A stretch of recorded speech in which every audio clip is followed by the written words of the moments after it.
আউযুবিল্লাহি মিনাশ শাইতানির রাজিম বিসমিল্লাহির রহমানির রহিম। সম্মানিত শ্রোতা ভাই বোনেরা, আসসালামু আলাইকুম। আমি টাচ বাংলা রকেটে কাজ করি, লেলিন আমার কলিগ। আমরা আসলে দুইজনে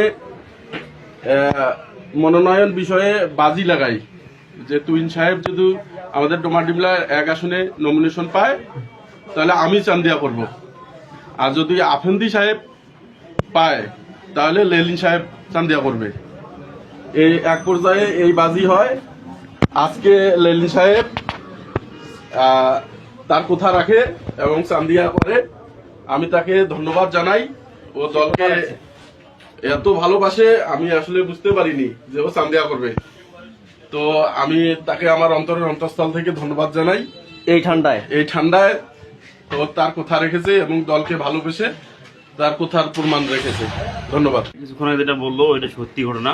আমি আসলে আমারও দলকে ভালোবাসি অত্যন্ত, তুহিন সাহেবকে অনেক ভালোবাসি, ওনার প্রতি অগাধ বিশ্বাস ছিল।